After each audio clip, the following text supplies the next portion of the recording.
Welcome back guys.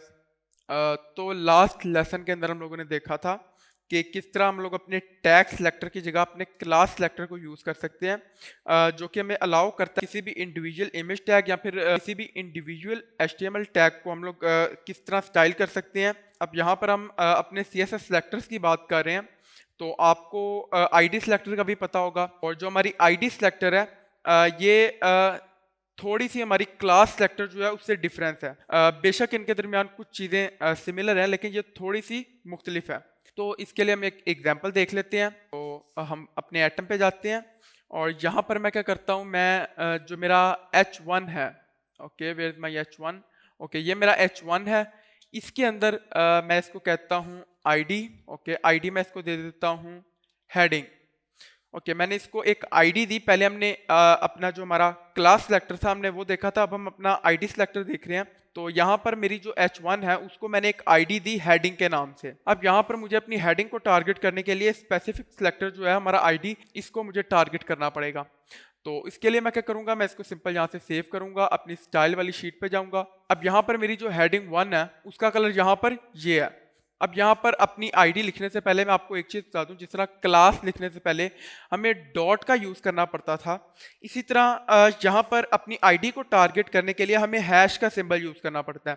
जिस तरह यहाँ पर मैं सिंपल हैश लिखता हूँ और उसके आगे मैं अपनी जो आईडी है मैं वो एंटर करता हूँ, और इसके बाद सिंपल मैं करली ब्रेसेस एंटर करूँगा और इसके अंदर मैं लिखूँगा background colour. Okay background colour इसको मैं कह देता हूँ ब्लैक। ओके इसको मैंने कहा कि मेरा जो बैकग्राउंड कलर है उसको ब्लैक कर दो। इसको यहाँ से सिंपल मैं सेव करता हूँ, और सेव करके अगर मैं आपको अपनी वेबसाइट पे जाके इसको रिफ्रेश करके दिखाऊं तो अब इसका जो बैकग्राउंड कलर है वो ब्लैक हो गया। तो यहाँ पर हमने इसका बैकग्राउंड कलर नहीं करना था, हमने सिंपल इसका कलर करना था। कि इसको यहाँ से मैं सेव करता हूँ और यहाँ से इसको मैं रिफ्रेश कर देता हूँ। ओके जैसे मैंने इसको रिफ्रेश किया तो अब इसका जो कलर है वो ब्लैक हो चुका है।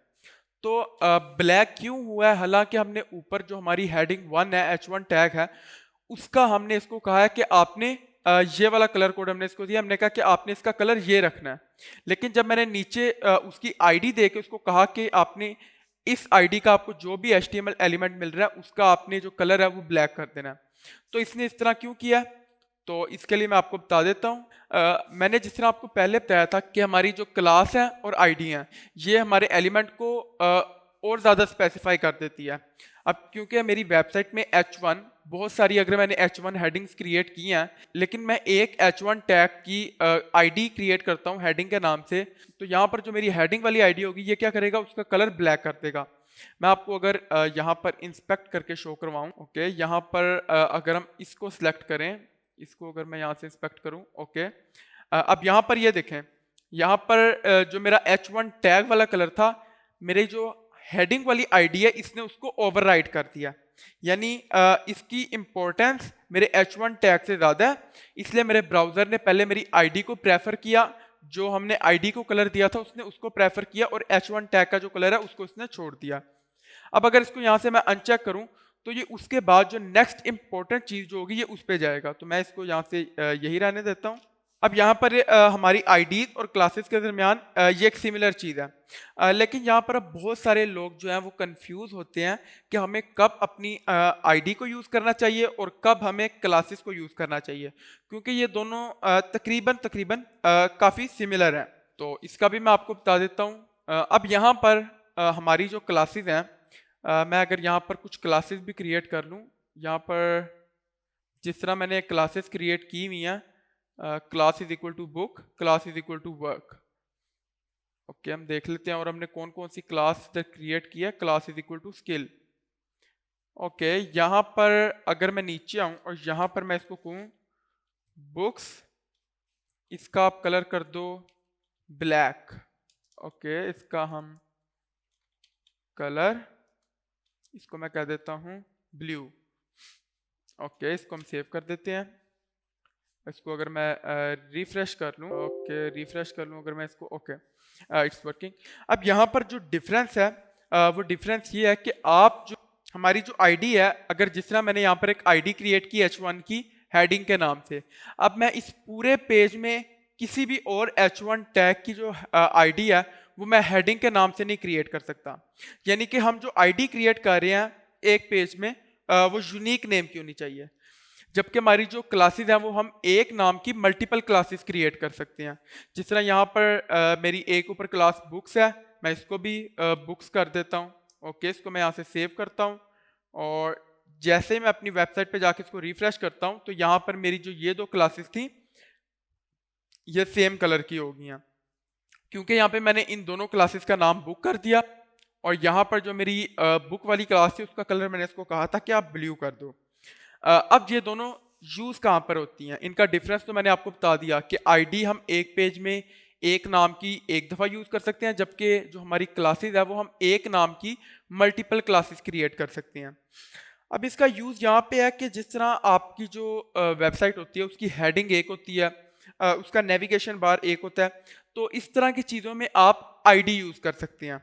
लेकिन जिस तरह अगर आप कोई ब्लॉग पेज क्रिएट कर रहे हैं तो आप उसके कमेंट्स को स्टाइल कर रहे हैं, यानी यहाँ पर अब जो कमेंट्स आएंगे वो बहुत ज़्यादा कमेंट्स आएंगे, तो आप क्या कर रहे हैं, आप जितने भी कमेंट्स आ रहे हैं आप उन सारों का सेम स्पेसिफिक स्टाइल अप्लाई कर रहे हैं यानी जहाँ पर आपने एक सिंगल चीज़ पर कोई स्टाइल अप्लाई करना है तो वहाँ पर आप आईडी का यूज़ करेंगे, और जहाँ पर आपने एक ग्रुप पे कोई स्टाइल अप्लाई करना है वहाँ पर आप क्लासेस का यूज़ करेंगे। तो इसकी कुछ सिमिलैरिटीज़ हैं जो मैं आपको बता देता हूँ। पहली तो ये है कि ये दोनों हमारी आईडी और क्लासेस ये दोनों यूज़ होती हैं किसी भी HTML एलिमेंट को आइडेंटिफाई करने के लिए जिसको आप स्टाइल करना चाहते हैं। ओके, दूसरी ये है कि ये दोनों हमारे जो टैग सेलेक्टर है उससे ज़्यादा स्पेसिफिक होती हैं, ये उससे ज़्यादा हमारे HTML एलिमेंट को स्पेसिफाई करती हैं, और ये जो स्टाइल्स होती हैं ये आपके टैग सेलेक्टर के स्टाइल को ओवरराइड कर देती हैं जो आपने सेम एलिमेंट पे अप्लाई किया होता है। जिस तरह यहाँ पर मैंने आपको करके दिखाया कि ये हमारा जो ब्लैक कलर है ये इसको ओवरराइड कर रहा है, ये हमने एक ही एलिमेंट पे अप्लाई किया। Okay, one more thing, some of these tags have predefined CSS style जो कि हमारा ब्राउजर अप्लाई करता है। जिस तरह यहाँ पर मैं अगर आपको H1 का दिखाऊं अपने, हम यहाँ पर आके इसको इंस्पेक्ट करें अगर, ओके यहाँ से मैं अगर अपने H1 को इंस्पेक्ट करूं, ओके यहाँ पर जब आप स्टाइल्स वाले ऑप्शन में आएंगे तो यहाँ पर आपको शो हो रहा है यूजर एजेंट स्टाइल शीट। अब ये है क्या, ये आता है आपके ब्राउजर की तरफ से, और आपने जो भी CSS अपने H1 टैग पे अप्लाई किया नहीं देखेगा, वो सिंपल इसको अप्लाई करेगा, उनको तो करेगा ही करेगा लेकिन इनको वो लाजमी करेगा। अगर आप किसी चीज को स्पेसिफाई करते हैं अपने टैग सेलेक्टर के अंदर तो ये क्या करेगा, ये जो डिफॉल्ट CSS अप्लाई की गई है ब्राउजर की तरफ से ये उसको ओवरराइड कर देगा, और जो CSS आपने अप्लाई किया ये उसको अप्लाई कर देगा। अब इसी तरह ही अगर आप टैग सेलेक्टर के साथ साथ अपनी आईडी या क्लास यूज करते हैं तो आपकी जो आईडी या क्लास है वो आपके जो टैग सेलेक्टर है वो उसको भी ओवरराइड कर देगी। अब यहाँ पर हमारी जो आईडीज और क्लासेस के दरमियान डिफरेंस है जिससे लोग बहुत ज़्यादा परेशान होते हैं, वो ये है कि आपकी जो आईडी है वो आप अपने किसी भी HTML एलिमेंट पे सिर्फ एक अप्लाई कर सकते हो, जबकि आपकी जो क्लासेस है वो आप मोर देन वन अप्लाई कर सकते हो। तो ये भी देख लेते हैं कि इसका क्या मतलब है। अगर मैं यहाँ पर आऊँ वापस अपने, जिस तरह यहाँ पर मैं अगर अपने इमेज पे आऊँ इमेज टैग के अंदर और यहाँ पर मैं क्लास क्रिएट करूँ और इस क्लास के अंदर मैं इसको एक क्लास दूँ अगर कलर, और दूसरी क्लास इसको मैं दूँ रेडियस। ओके, इसको यहाँ से मैं सेव करता हूँ। अब अगर मैं अपने CSS वाली फाइल में आऊँ और यहाँ पर आके अगर मैं करूँ डॉट कलर और इसके अंदर मैं इसको कहूँ कि कलर आप इसका कर दो बैकग्राउंड कलर, आप इसका कर दो ब्लैक, और यहाँ पर मैं इसको कहूँ डॉट रेडियस, और यहाँ पर मैं इसको कहूँ अगर बॉर्डर रेडियस इसका 100 पिक्सल। ओके, इसको यहाँ से मैं सेव करूँ और रिफ्रेश, और यहाँ पर अगर आप देखें तो इसका जो बैकग्राउंड कलर है वो ब्लैक हो चुका है और साथ ही साथ इसका जो बॉर्डर रेडियस है वो उसने 100 पिक्सल सेट कर दिया। अगर इसको यहाँ से मैं 150 पिक्सल करके आपको दोबारा शो करवा दूँ, सेव एंड रिफ्रेश, तो यहाँ पर देखें इसका रेडियस थोड़ा छोटा हो गया। तो जो हमारी क्लासेस हैं अगर हम वो दो क्रिएट करते हैं यहाँ पर, जिस तरह मैंने कलर और रेडियस क्रिएट की, तो मैं इन दोनों को अलग अलग यूज़ कर सकता हूँ। लेकिन अगर मैं अपनी आईडी की तरफ आऊँ और आईडी मैं इसको कहूँ एक यहाँ पर मैं इसको एक और आईडी दे दूं टाइटल की, और यहाँ से इसको मैं सेव करूं अगर, और वापस से इधर आऊं और यहाँ पर मैं यूज़ करूं हैशटैग टाइटल, और इसको मैं कहता हूं कि आप क्या करो, इसका जो बैकग्राउंड कलर है, बैकग्राउंड कलर उसको आप कर दो वाइट, वाइट।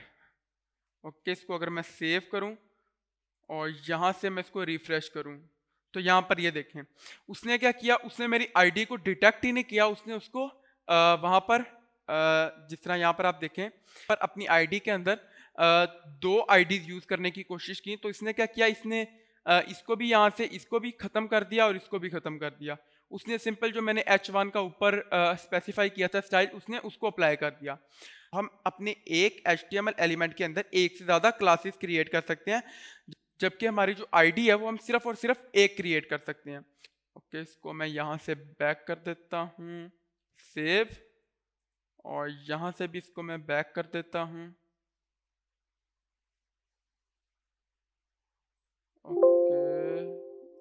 ओके, इसको हम बाद में कर लेंगे। तो यहाँ पर जो लास्ट चीज़ है जो मैं आपको बताना चाहूँगा वो है सूडो कोड। अब सूडो कोड क्या है, अगर हम यहाँ से अपनी वेबसाइट पे जाएं और यहाँ से मैं आपको CSS रेफरेंस दिखाऊं, हमारे MDN वेब डॉक्यूमेंट्स में अगर मैं आपको CSS रेफरेंस दिखाऊं, तो यहाँ पर अगर हम इसके कीवर्ड्स में जाएं तो यहाँ पर अगर आप देखें तो आपको कुछ जो एलिमेंट्स हैं उनसे पहले आपको एक कोलन शो हो रहा है। तो ये क्यों है, इसकी वजह यह है कि आपके जो HTML एलिमेंट्स हैं उनकी कुछ डिफरेंट स्टेट्स भी हो सकती हैं। जिस तरह यहाँ पर अगर मैं आपको एक होवर वाला यूज़ करके दिखाऊं, अगर हम नीचे आएँ, ओके H, और यहाँ से अगर मैं आपको ये वाला यूज़ करके दिखाऊं तो देख लेते हैं। फर्स्ट ऑफ ऑल यहाँ से मैं ये क्लास ख़त्म कर दे, ओके इसको हम, और यहाँ से मैं आईडी भी ख़त्म कर देता हूँ। ओके, इसको मैं डिलीट कर देता हूँ, और यहाँ से साथ ही साथ मैं आईडी भी डिलीट कर देता हूँ, और ये वाली क्लासेस भी मैं डिलीट कर देता हूँ क्योंकि हम अपनी पर्सनल वेबसाइट क्रिएट कर रहे थे, तो इनको मैं यहाँ से भी फ़िलहाल ख़त्म कर देता हूँ। ये मैंने सिर्फ आपको समझाने के लिए लिखा था। ओके, इसको हम यहाँ से सेव कर देते हैं और अपनी वेबसाइट को रिफ्रेश करके देख लेते हैं कि कोई इशू तो नहीं आ रहा। Okay, it's fine. अब यहाँ पर हम अपना जो सूडो क्लास है उसको यूज़ करके देख लेते हैं। सूडो क्लास क्या मैंने आपको बताया था, सूडो क्लास मैंने आपको बताया था कि आपका जो HTML एलिमेंट होता है उसकी डिफरेंट स्टेट्स हो सकती हैं, जिसके लिए हम सूडो क्लास को यूज़ करते हैं। अब इसका क्या मतलब है ये भी मैं आपको दिखा देता हूँ। जिस तरह यहाँ पर हमारी जो इमेज है ये कुछ इस तरह की है। अभी यहाँ पर मैं अपना इमेज टैग यूज़ करता हूँ और इसके अंदर मैं इसको कहता हूँ बैकग्राउंड कलर, आप क्या कर दो, आप इसका कर दो वाइट। ओके, इसको मैं अगर यहाँ से सेव करूँ और सेव करके मैं इसको रिफ्रेश करूँ तो यहाँ पर ये देखें इसका बैकग्राउंड कलर वाइट शो हो रहा है आपको। ओके, मैं कुछ डार्क सा कर लेता हूँ ताकि आपको नज़र आ जाए। मैं इसको यहाँ से रेड कर देता हूँ और अगर मैं इसको रिफ्रेश करूँ तो यहाँ पर ये हमारा बैकग्राउंड कलर हमें शो हो रहा है। अब होवर क्या है, होवर मैं सिंपल आपको बता देता हूँ। जिस तरह हमने यहाँ पर अपना इमेज टैग यूज़ किया, मैं अगर यहाँ पर यूज़ करूँ इमेज और इसके बाद मैं कॉलन लगाऊँ और कॉलन लगा के मैं इधर लिखूँ होवर, और यहाँ पर इसके आगे मैं इधर करूँ बैकग्राउंड कलर आप कर दो ब्लैक, सेमीकोलन। ओके, इसको हम सेव करते हैं और यहाँ से मैं इसको रिफ्रेश करता हूँ। अब यहाँ पर आप लोग कहेंगे कि फ़र्क तो कोई पड़ा नहीं, वो सेम टू सेम है। तो होवर से क्या हुआ, जैसे ही मैं अपनी इमेज के ऊपर अपना एरो लेके जाऊँगा तो मेरा जो बैकग्राउंड कलर रेड था ये उसको ब्लैक कर देगा। जिस तरह यहाँ पर देखें, जैसे ही मैं उसके ऊपर लेके जा रहा हूँ तो ये इसकी डिफरेंट स्टेट्स हैं। एक स्टेट ये है और एक स्टेट ये है।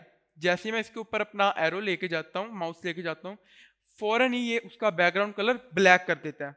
तो ये हमारा सूडो क्लास है और यहाँ पर मैं आपको रिकमेंड करूँगा कि आप लोग अपनी ये जो हमारे मुख्तलिफ यहाँ पर सूडो क्लास रेफरेंस हैं इनको आप यूज़ करें और इनकी आप प्रैक्टिस करें। इनसे मुख्तलिफ आप करके देखें कि ये किस पर्पज़ के लिए यूज़ होते हैं।